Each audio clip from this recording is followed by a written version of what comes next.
Welcome to the Bulwark Podcast. I'm Charlie Sykes. This is the morning after the final presidential debate, and we are joined by the Bulwark's own Tim Miller. Tim, you stayed up late to watch that, right? Wasn't that late on the West Coast. Yeah, no, it was a very reasonable time. I stayed up and watched it. And I have to tell you, Charlie, I have to agree with the pundits. The president really improved off of the first debate. He didn't give anybody the novel coronavirus last night, I noticed. He didn't defend white nationalists even. This is a step up. No, as I said in my newsletter this morning, I mean, his head didn't rotate 180 degrees and have green projectile vomit. So new tone. All hail new tone. This was the pivot. I mean, it is a little bit like, with Donald Trump, there is I'm going to mix metaphors now, the Stockholm syndrome of the media, that they're just looking for just some moment like, okay, so it wasn't totally awful. I suppose it's like, growing up in a household where you have an abusive alcoholic dad, and those nights when he doesn't come home drunk and beats up mom, you're going, he's the best dad in the world. Really, this is better. Yeah, no, I think that's exactly right. And here's the other, I think in addition to that, Charlie, like, just as a practical level, I think people, like, our brains have been broken by the last 5 years, and people forget what a normal president is supposed to act like. Like, right. The number of people who last night were like, "Oh, this was a relatively normal debate between two people," and I was like, "I actually not really. No, it wasn't. No. By our normal standards, I mean, maybe it felt normal as compared to Nazi defense and." Kind of like throwing feces at one another on the stage, but no, it was not the standard behavior. So before we get into all of this, I just want to thank all the folks who have signed up for Bulwark Plus. We did a live stream after the debate last night, which was a lot of fun. We'll be posting that as well. It was Bill Kristol, Mona Charen, Sarah Longwell, and I. People were asking about Tim. They were saying, why are we stuck with the olds? Where's Tim Miller? So you're going to be on the next one. You're going to be on election night. I assume we're going to be doing that as well. So, but I mean, for the Bulwark Plus, I'm having a hard time keeping up with all the stuff that we're doing at the Bulwark. I mean, really, I'm actually not kidding. That if you sign up for Bulwark Plus, you not only get this podcast, there's the secret podcast, there's the Next Level podcast. You are invited to the live streams. You continue to get my Morning Shots newsletter. You get JVL's Triad newsletter, including Tim. You've been doing that every Sunday. So that's a 6 day a week sort of thing. And plus, you're doing this Snapchat thing brought to you by the Bulwarks. I mean, which is not for the olds, by the way. No, that's not. Yeah, it's so nice to hang out with you guys, and as I come up on middle age here, that I get considered to be with the youngs, because I'm like double the age of the median viewer of the Snapchat show. JVL told me in Slack, this really, it hurt my feelings. This was months ago. It's still lingering, so you can see how much it hurt my feelings. He said that, Tim, most of the viewers of your Snapchat show don't see a difference between you and Bill Kristol. You're just true. Both old. So anyway, I do appreciate to spend time with people who think that I'm bringing the hipness. But the Snapchat show is killing it. We have, I just looked, yesterday's episode already has 160,000 some odd views. Oh, it's doing amazing. That is fantastic. Yeah. Okay, let's start off because we're going to get to the debate, and also I actually had a moment last night. My newsletter is already out, so I'm not giving anything away here. But after the debate, after our live stream, I'm taking the dogs out in the driveway. It's raining, and we're going back and forth, and it hit me. This thing's over. Okay, and we'll come back to whether you agree because I'm not usually that optimistic, and I said that's the last time I'm ever going to have to watch Donald Trump in a presidential debate, probably. So we'll get to that. Wrong. Okay. Wrong. Okay, you're thinking 2024 already. Mm-hmm. Okay, all right. I know where you're at. Okay, news quiz. When you were a kid, did you always do the news quiz on Fridays and over the weekends? I don't think so. As a young adult, I did the Slate news quiz for a while. So you're a news quiz guy. I figured you were. Okay, so who is Maria Bakalova? Do, do, do, do, do, do, do, do, Maria do. Bakalova. This is a name Oh, we need to know. it is Yeah. Maria Bakalova. I don't know. She is the actress in the Borat movie who gets Oh, it's like I who knew that gets name in Rudy my head. Giuliani on the I was bed. going through Ukraine, not Kazakhstan, in my head. I was like going through all the names in the Ukraine extended universe. And I was like, I don't remember a woman. No, she's the. Yeah. What's fascinating today is that we're actually getting Zapruder level film analyses of shot by shot of what was Rudy doing, how far down was the hand, was he really just tucking in his shirt? So this is 2020. This is one of those things. So Trivial Pursuit, Maria Bakalova. The other name is, how do you pronounce it? Bobulinski, Bobulinski. Bobulinski. Yeah. He was supposed And to be the big star of last night, right? yeah, I think it was our friend Christian Vanderbrook that said this. I'm stealing this. It's like Trump came into last night. He brought him to the debate. It was Yeah. supposed to be, his big thing to shake Joe Biden, and it was going to be this memorable name, kind of like the Comey letter for Yeah. 2020. And Christian said, "Well, in some ways he's right, because Bobulinski will be remembered, because we will use him in future presidential campaigns as an example of a failed gambit. Anytime a candidate tries to bring up something ridiculous that doesn't work, it'll be a Bobulinski."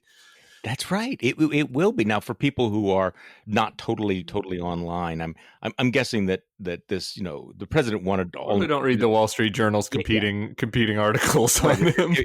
If they wanted to, the president wanted to be all about Bobulinski, and of course, tens of millions of voices crying out, "Who is this guy?" He's the guy who's obviously a disgruntled, pissed off former associate of Hunter Biden who had some emails and gone full Trump and said that he was present when they were discussing the business and all of this, and this was going to be the big dramatic moment, which failed spectacularly. And you mentioned the Wall Street Journal. I mean, have you ever seen anything like what the Wall Street Journal did? So I can't remember. they Crazy. come out. We can't assume that everybody is online as we are. So Kimberly Strassel, who is a Trump fluffer over there, comes out with this big opinion piece. It's in the opinion section where she's trying to make the case of the Bobulinski papers and Hunter Biden and all of this stuff, and this is their big scoop. And within, it felt like minutes, the news department of the Wall Street Journal comes out with its own dueling article that basically says that whole story is bullshit, just debunks the whole thing, that there's no evidence that Biden had anything to do with any of this. I mean, just slam dunks the whole thing. And it wasn't just Same the news freaking site. Yeah, paper. it's this whole Murdoch universe internal fights. It wasn't just the Wall Street Journal. I don't know if you saw this because it came out pretty late last night. But a Fox News reporter who Yeah. I'm not familiar with, Jackie Heinrich. Did you see Mm-hmm. this? Mm-hmm. Yeah, so she read all of the emails, which we all can't read, because they've only been leaked to Murdoch properties. And said that this whole claim that the chairman is Biden is not true. It becomes clear that the chairman is actually China. It's a shorthand for talking about China. That Biden himself, Joe Biden, has no roles in the emails or the documents. That there are no other members in this company than Hunter and his business partners, not Joe. And I went on her feed, and I just noticed her last tweet before this was making clear that yes, the Proud Boys, sort of that ham-handed Proud Boys, email intimidation email thing that came from other countries was intended to help President Trump, which is the opposite of what Ratcliffe said, potentially by exacerbating disputes around the results. So anyway, I don't know Jackie Heinrich, but these are the only two tweets I've seen, and got good honor. Well, it is interesting when you think about it, because there were reporters from the New York Post, speaking of Murdoch World, who also were doubting the provenance of the hard drive, and clearly there's a fight going on within Fox News, and which refused to run with the story because they had credibility problems, and now you have the Wall Street Journal civil war over all of this. But I did see one analysis from Politico. So one of the winners last night was Hunter Biden, because none of this stuff worked, and it really was one of those moments where you realize Donald Trump has created this alternative reality bubble that if you really haven't been marinating in Fox News and all of this stuff, you probably had no idea what he was talking about most of the time. Yeah, I think that's well, I mean not most of the time, but there was a huge section there, and I thought Kristen did a great job last night, so credit to her. She really did. But Yeah. this is my one. I actually have two nitpicks. The first, and we'll get to the other one later. The first one is this Hunter thing came up way too early in the Hmm. debate, and I do, and they spent like 20 minutes. It felt like 20 minutes. I don't know how, I didn't actually time it. Right after the coronavirus section, and I do think that it was completely confusing. If Trump got anything out of this, um, it's hard for me since I am so deep in this stuff Yeah. to like put. I'm sitting there trying to like put my head in the position of my mother, and be like, what is she interpreting from these exchanges? But I think he might have had some success at just kind of creating a um, muddying the waters on this issue of corruption when in reality, as we know, it's such a clear cut case. I mean, and this is the thing that's frustrating me as somebody who it does know the details here. I'm sitting on the couch just screaming at my television like Trump is claiming that Biden was taking money while he was in the White House, which is not true. He's released all 8 years of his tax returns from the White House. You can see exactly how much money he made. He did not take foreign money. And meanwhile, Donald Trump is taking money from many foreign sources, including specifically Turkey, right now, like right now, as he was Right talking and now. accusing Biden of it. And so like that was frustrating because he did manage, I think, to sort of, maybe get it to a draw on this point, which is not what he needs to win the election, of course. But I guess that might have been some strategic point to him on that score. But overall, it certainly was not this silver bullet where it was a very clear corruption message like you had with Hillary. So there was one moment that I'm kind of fixated about, and Okay. the Trump's obsession with Hunter and the laptop and Bobulinski really even though it didn't work as well as he was hoping it would, it does explain why he's losing this race. And I really thought that one moment kind of captured this shift, and David Frum highlighted this as well in the Atlantic, that Trump erupted in sneering sarcasm when Joe Biden summoned the image of middle-class families at the kitchen table. The very idea of it irked Trump. Let me play this. It's about Yeah. a minute 20 of what I thought was an incredibly revealing exchange. Now we have a steel Okay, industry. Vice President Biden, your response, please. My response is, look, this isn't about. There's a reason why he's bringing up all this malarkey. There's a reason for it. He doesn't want to talk about the substantive issues. It's not about his family and my family. It's about your family. And your family's hurting badly. If you're making if you're a middle-class family, you're getting hurt badly right now. You're sitting at the kitchen table this morning deciding, well, we can't get new tires, they're bald because we have to wait another month or so. Or are we going to be able to pay the mortgage? Or who's going to tell her she can't go back to community college? They're the decisions you're making. And the middle-class families like I grew up in Scranton and Claymont, they're in trouble. We should be talking about your families, but that's the last thing he wants to talk about. I want is a to talk typical about statement. North Korea. Excuse me, just I do for want 1 to turn second, to please. 10 seconds, Mr. President. That's 10 a seconds. typical political statement. Let's get off this China thing, and then he looks, the family, around the table, everything. Just a typical politician when I see that. Let's talk about I'm not North a typical Korea now. politician. Okay, That's why I President got Trump. elected. Let's Get off the subject of China. Let's talk sitting around the table. All right. Come on, Joe, you can do better. We're going to talk about North Korea now. President Trump. Wow. Are you old enough to remember when Trump billed himself as the voice of the forgotten man? I am. 4 I thought years that. ago. Yeah, go on. No, I'm so happy that was the clip, because I thought that that was a very revealing moment in the cesspool that is Twitter.com last night, because you got to see who has just become so jaded by the last 5 years that they thought Trump won on that point. I mean, like some decently reasonable people were like, "Oh, Trump really? Yeah. Oh, yeah." I was just like scrolling. I'm like, "What?" Like Trump called Joe Biden out on his politician speak, and I just saw that as totally the opposite, as Biden getting exactly back to the point after 20 minutes of nonsense about bank accounts and Ukraine and Bobulinski and Hunter, and nobody even could follow. Biden, I thought, let that conversation go on too long, if anything, and then, finally turned back and, said, look at this guy. And he did that very well in the first debate. You can tell that was something that they worked on. And again, I'm a Excella bubble, coastal elite bubble guy here. So, I don't want to pretend like I can get in the head of your swing voter in Mechanicsburg, but to me, that's Joe at least signaling to them that he actually cares about them. Oh, While absolutely. Donald is signaling that actually, no, he just doesn't. All he cares about is like his little, spat fights and, all the details of the Ukrainian, Oppo research dump. And he doesn't actually care about the forgotten man. And how unfair, Yeah. the IRS was to him and all these terrible things that happened. So, I mean, if you were looking for a flash of empathy, you were obviously watching the wrong channel, right? Yeah. See, I mean, here's the thing about this. This Forgotten American was really at the heart of his Yes. of his appeal. Now, obviously somewhat unfairly or insincerely, whatever. But the whole point of 4 years ago was that he was going to channel and stoke the anger and the concerns, right, of the average American in Michigan and in Wisconsin.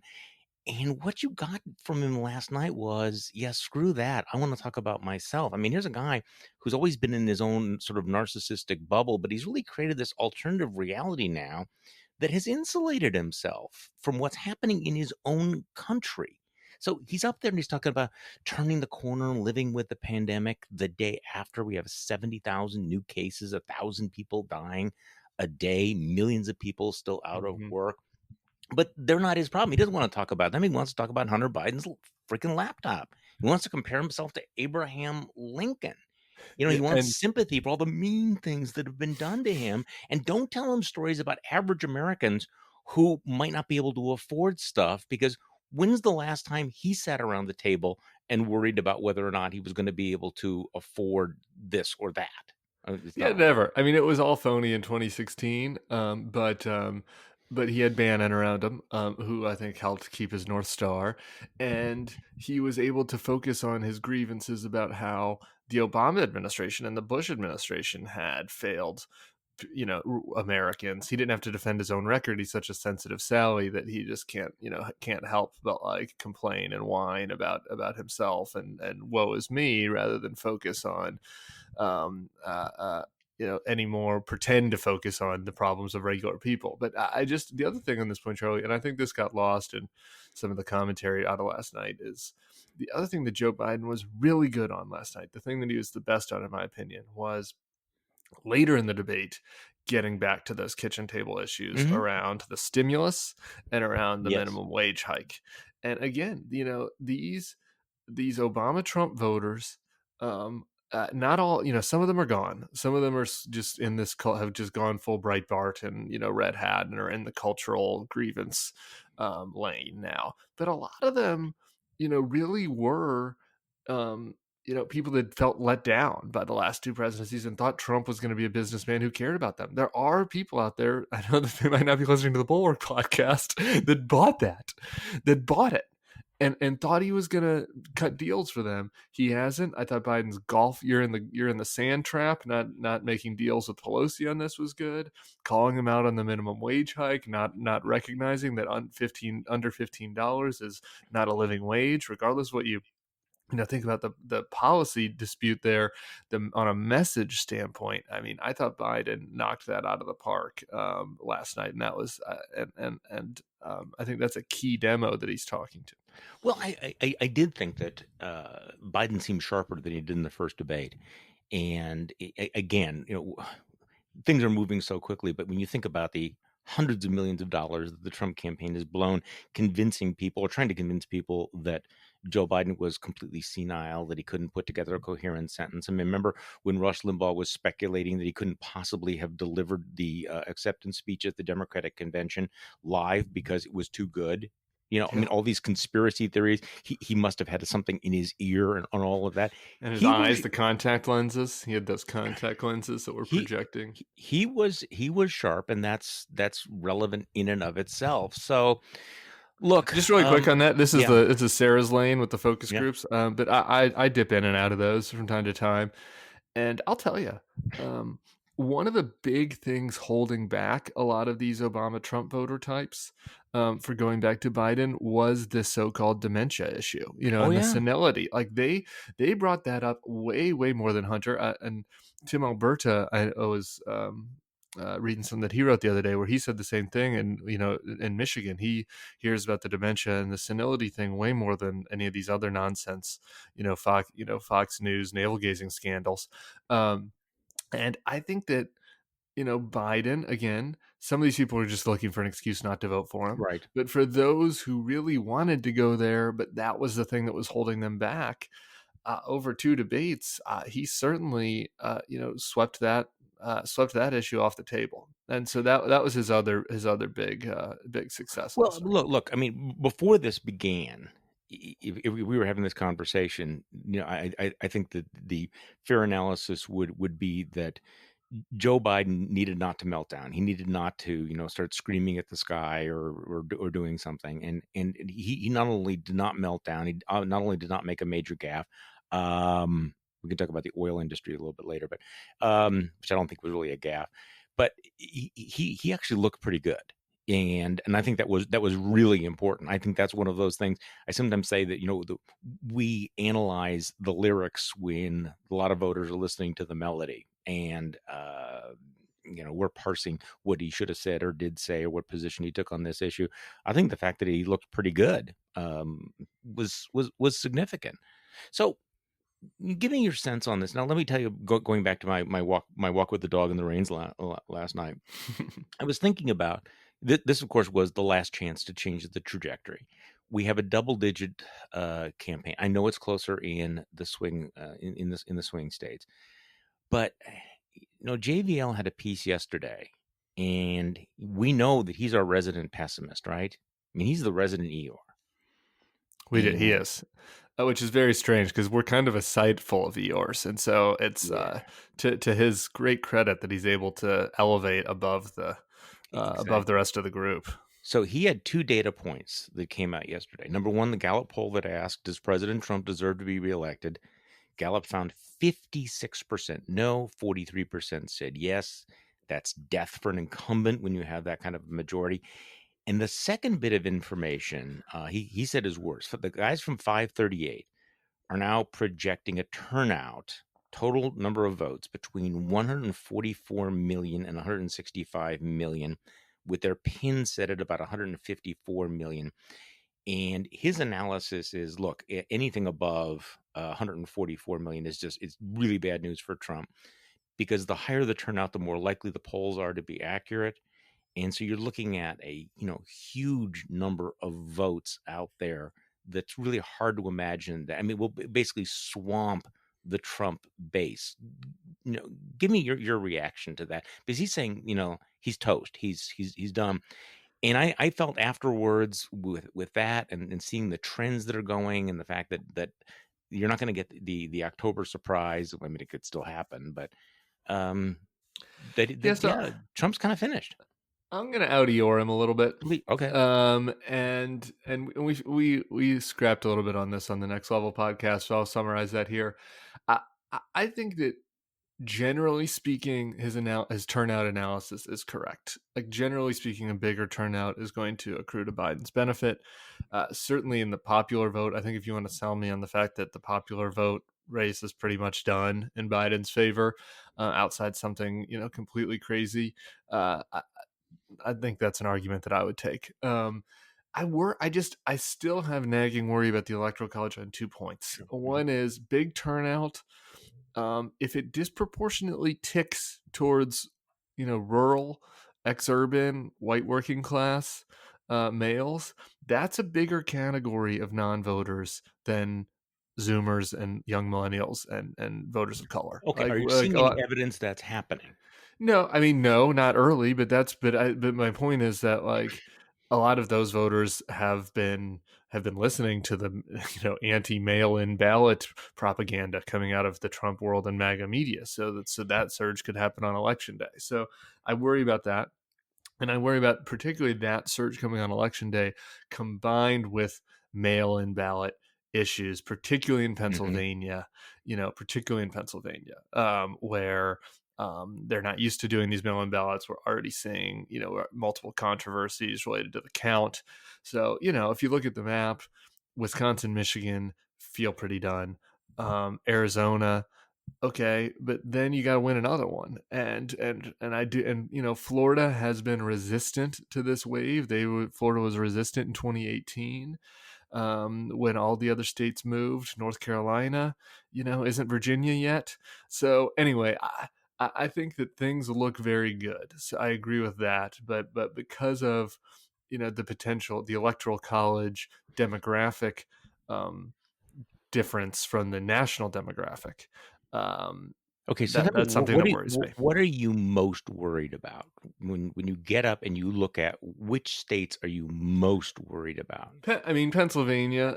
So he's up by 4 or 5. But if there's a turnout boost in all of the rest of the state besides Pittsburgh, Harrisburg, and Philly on election day, and then we have some mail-in ballots getting thrown out. That worries me.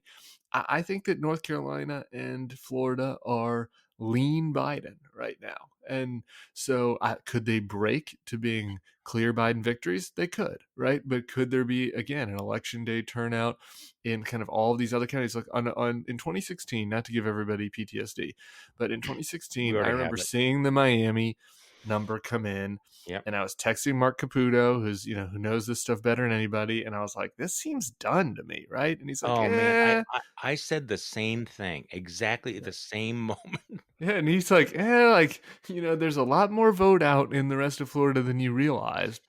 And boy was he right, and was I wrong on that. And so those are that sort of Pennsylvania, North Carolina, Florida. He needs one of them. He could win all 3, by the way. He could win Georgia, by the way. I mean, I think that JVL's breakdown is right in the sense that I think that that the range of outcomes is from like a very narrow Trump squeak, thanks to some help with thrown out ballots in Pennsylvania, all the way to a 400 electoral vote landslide. I think that's possible, but I'd like for the chance to be 0%, and I'm not feeling 0% right now.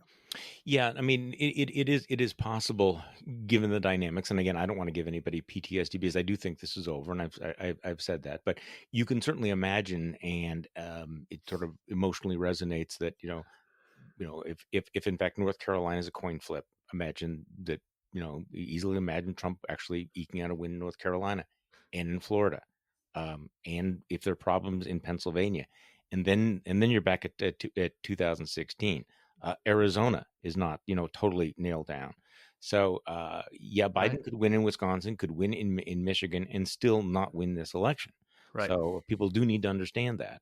But I think part of it is that there are the atmospherics of all of this, and I wonder just how much of our analysis is just totally haunted by that experience of 2016, which I'm still haunted by. I mean, I can still feel the emotions when you just described how you felt when you saw the Miami vote from 2016. I remember I'm down here in the basement. I have all the computers all set up, and I'm looking at the Florida numbers. And I walked up to my wife. One of our friends was here, and I said, "I think this thing is over. It's over in Florida because look at what the numbers are out of Miami." And I remember that feeling, and I also then remember sitting and watching that damn needle, that needle. Yeah, I know. It is. The haunting is real. And my friend Peter Hamby wrote a great Vanity Fair piece, if listeners want to check that out, where he basically, lands in the JVL camp and says that this has been a static race since June. And if anything, there's a bigger chance of Biden, winning at Georgia than in losing. And that could be right. I mean, he is more dispassionate than me about this. I definitely admit that my emotions and the scars, the very, very thick scars from 2016 might be clouding, my ability to look at this dispassionately. But and one of the major factors, though, that feels so different about this year is that in 2016, no one thought he could win, and that nobody imagined he would win. So the level of motivation, particularly among Democrats in Wisconsin, much lower than I think it is right now. also, you had a lot of the third parties out there, and it was a free vote to vote for Jill Stein, or to vote for Evan McMullin, or to vote Yes. for the Libertarian. This year, the people who voted third party in 2016 are breaking very strongly for Biden. So you had undecided Very strongly, voters. very heavily. Yeah, they are. So Yeah, no, the third party thing has been big. anytime I get nervous, I think about the third party as part of this, because Biden really can win this thing just through the third party, just through that. Like, if that Nate Cohn poll showed Biden in the Midwest up, I think 34 points, I'm going from memory, among people who voted third party It's in amazing. these states. Yeah, it was Wisconsin, Minnesota, Michigan, Pennsylvania, Iowa. And if that is true, Joe Biden's the president if nothing else change, all else being equal, and the third party vote breaks 34% to him, he wins. Like, he doesn't need anything else. He doesn't need to win back any more Obama Trump voters. He doesn't need to turn out any more black voters or young voters. He doesn't need to win over any more never Trump Republicans. Like, he can just win with that, and so that Well, is one thing I keep reminding myself. and then you have and the Biden's number is higher than Hillary's ever was, like his right. ballot number. And the olds. I mean, let's face it. The Yeah. most reliable voters in the world are senior citizens, and Trump won among senior citizens, and senior citizens are breaking for Biden, and I think they're pissed on the coronavirus. So I'm sitting here in Wisconsin right now, and all of the news is dominated by the spike in the coronavirus cases. What's happening to the hospitals. I mean, this is a big story. And if people in Wisconsin are tuning in and watching the president's answer on coronavirus, he had nothing. He had nothing new. It's like everything's fine. We're learning to live with it. People are going, whoa, we're freaking out here. We're going into the third spike. We're going into the flu season here. This is bad. And the president's basically saying, yeah, you know what, herd immunity type thing. And it's like, well, that means the grandmas, might have to go. This is not working. So I'm thinking again. I just really quick on that, Yeah. because we really should have started with this. We're 40 minutes in. Like, his answer on the virus for the first segment of last night's debate, Yes. Trump's answer, horrific, horrific, not in tune with what the polls say, not in tune with the spirit of the country. It is in tune only with the death cult members that show up to his rallies. And this is not like, there is even a big portion of the not the old line Republican base, you and me, of the Trump base that thinks he's crazy on this. Like, particularly seniors, older, people who are people who have experienced deaths related to the virus. So he had no answer for what his plan was. His plan is totally wish casting. It's the same plan it's been since day one. It's going to go away. We'll get it better. We're going to get a vaccine. We might bleach people. That answer was a nightmare. And I do feel like, to your point about how we all get wrapped up in the atmospherics, and we have to talk about this and that and the tone, and we become figure skating judges. The main thing about this election is this pandemic, and his answer to that last night was atrocious. Well, and I'm thinking about 11 days to go in the election, because isn't this the marker where James Comey came out and announced it? So the 11 days out. So we know that there can be something 11 days out that can change everything. So this is another one of those days where you had a PTSD pin stuck in it, because you remember you woke up 4 years ago, and this race was done. And by the time you went to bed, everything was turned around. But yeah, I was so deep in my epistemic bubble of denial that Trump could win that I didn't even think the Comey letter was a big deal. So I do need to check myself on that. But 4 years ago, but yes, this is the same. Well, because we thought it was unthinkable, therefore impossible. Yeah, and we've had many more votes now, so that's different also, and that happened 11 days ago. But in a lot of these states, double the votes have been cast as at this time last year. Well, and this whole the usual formula in politics, correct me if I'm wrong, is that undecided voters tend to break against incumbents.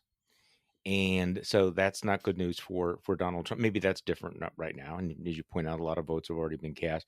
But this dominant story where every day it gets worse. I mean, I actually was shocked. I had taken my eyes off the dial or whatever for a moment. And when Joe Biden said, and yesterday there were 70,000 new cases, I thought, what? When did we get to 70,000? I mean, I had the same moment where I just had a second of like, did he get that wrong? yeah, that's exactly what I thought. And I was Because like, no. because I remember when Anthony Fauci was saying at one point that going into the fall, we needed to be down around like 7 to 10,000 or something. Maybe I'm wrong on that number, but that we really had to be low going in to not have it be terrible. That if we were at, 50,000, we would really, really be in trouble. And now we're at 70,000. So these are the last 11 days of this campaign. And you had that answer from the president when you know that every single day there's going to be a headline about this. It's hard for me to imagine what would cause a major shift of votes to Trump. So it does come down. I'm sorry to say this, but to do what you mentioned before about the turnout.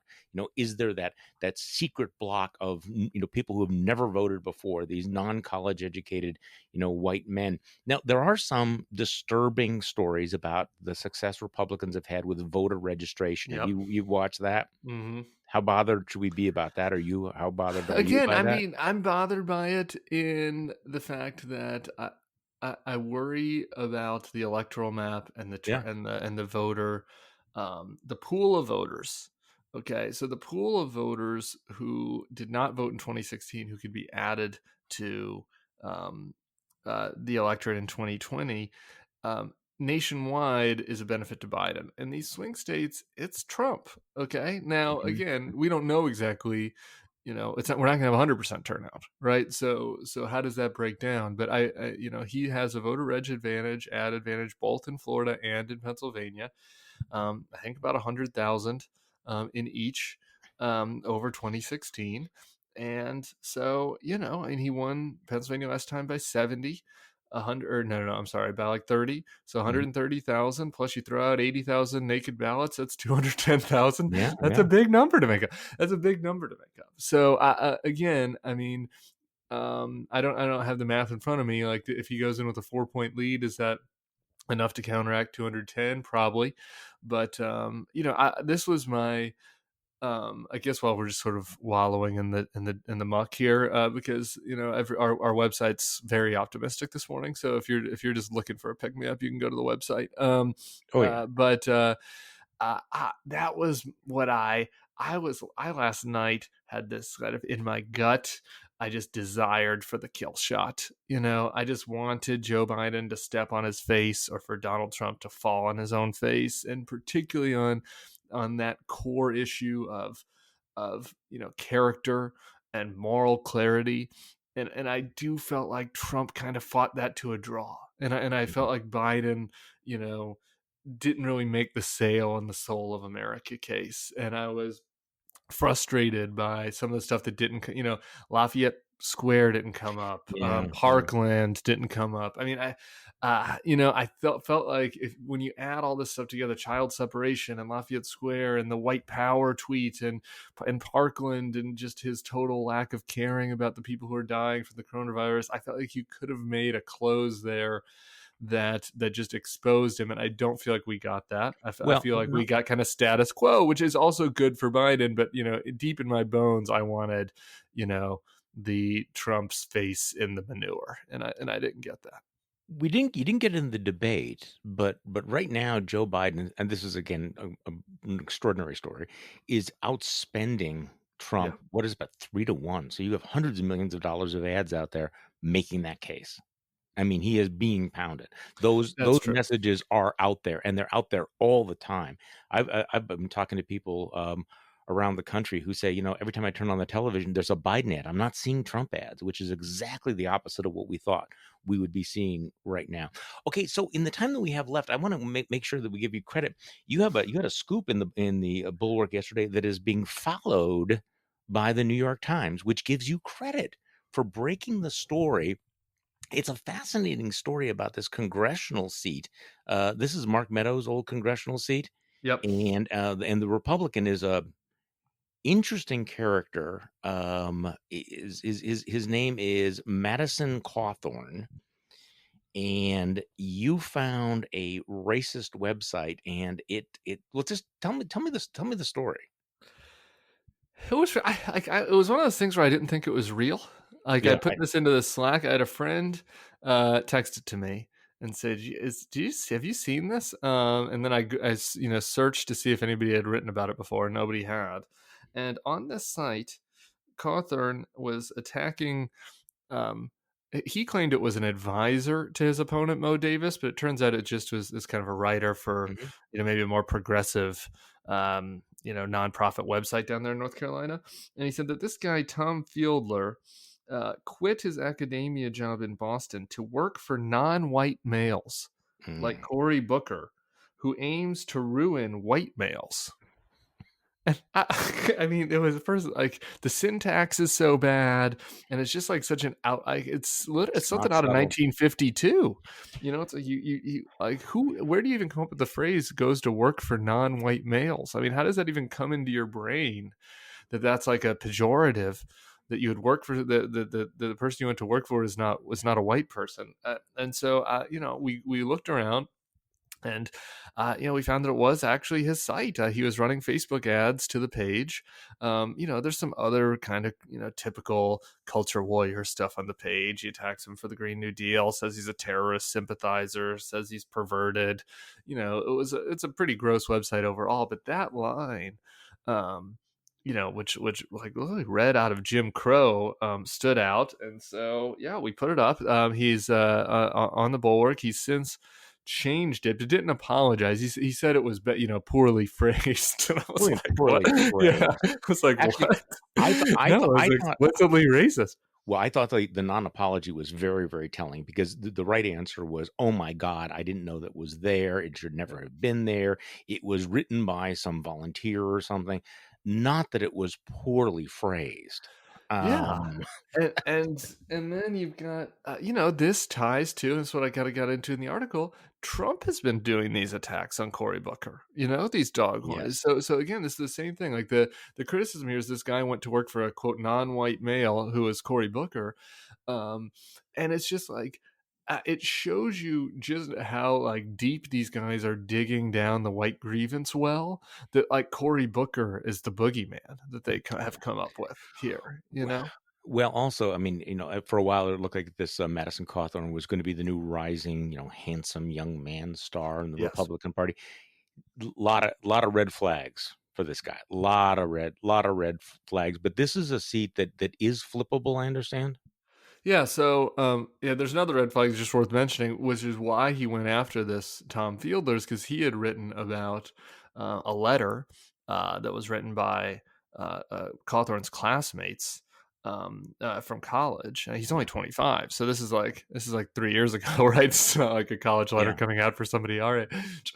And they said that he was a serial predator and he got girls into his car and did gross stuff, and so he's got those issues. But he to your point about being a star, he spoke at the Republican convention. He was the guy that was in the wheelchair that stood up. Yeah. And I stand for the flag. He had been in I think a car wreck. Is how he ended up in a wheelchair. And so anyway, yeah, look, this is should be a safe red seat. This is the kind of thing that makes me feel better about North Carolina. If you look at the House race polling just across the country, Trump is underperforming in a lot of key areas. And this is a place that he did well in 2016. Cawthorn right now is losing to Mo Davis by 3 points. It's like 45-42, so a lot of undecideds. It's a red area. Like the undecideds could just kind of break home to Republicans there, I think, is his path to victory. But if he loses that seat, it's pretty much a sign also that Trump has lost North Carolina. Yeah. And a sign that the Republicans are in deep trouble. I'm going from memory now. I think that's an R plus 11. So when you judge House districts for their partisan breakdown, you kind of look at voter registration.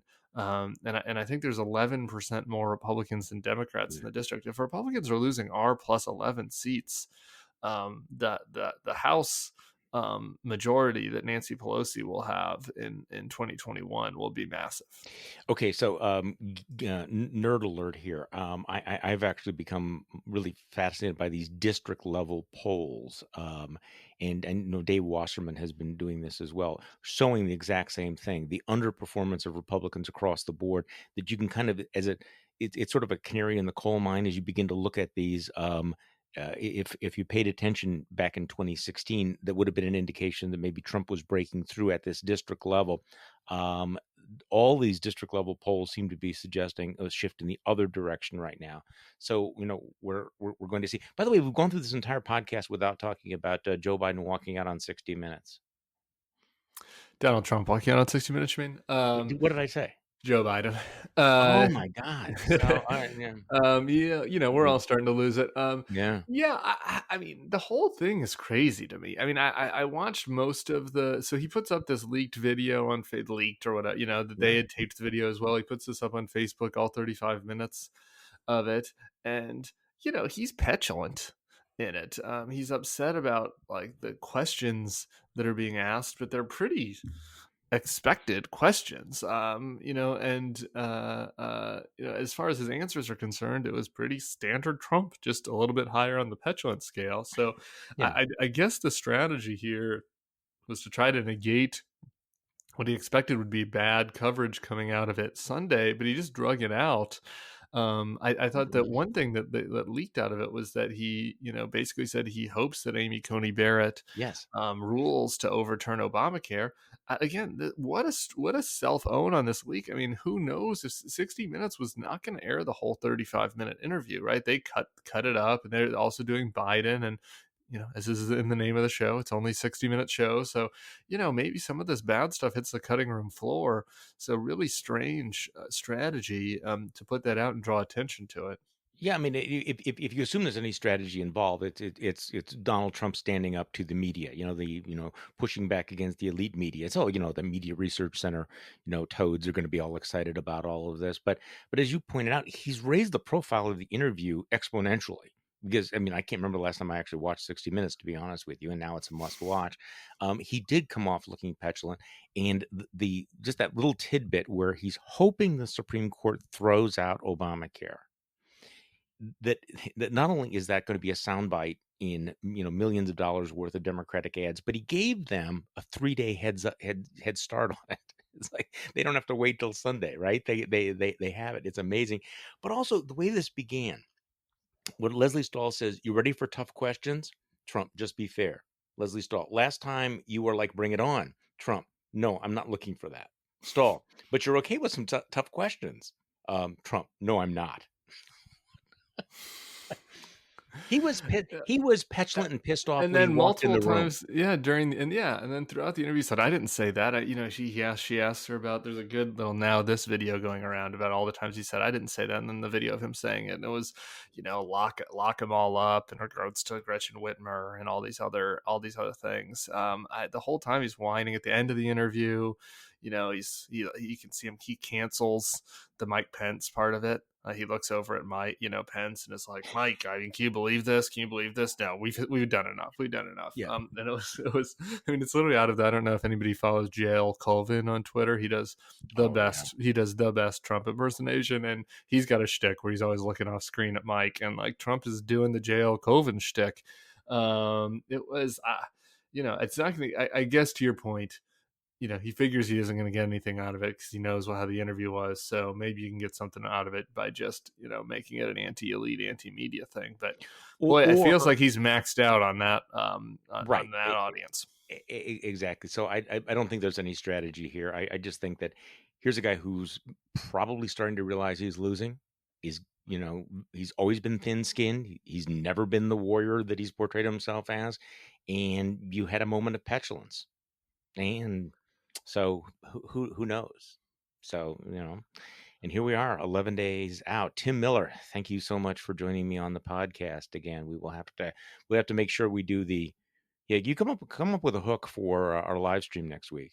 Okay. We'll work on it. Get everybody together with some bourbons and maybe go through the math. Maybe we can get nerdy. The bourbon thing is not just a prop, just so people actually know. Oh, we know, Charlie. Okay. Let me know. I'm getting DMs all over the place. I Okay. hope Charlie has another bourbon. Okay. They're Good. rooting you on out there. I'm glad to hear that, because I poured myself a kind of a big one, although I paced myself through most of the night. So thank you for listening to today's Bulwark Podcast. I'm Charlie Sykes. We will be back on Monday, and we'll do this all over again. There are just 11 days to go until Election Day.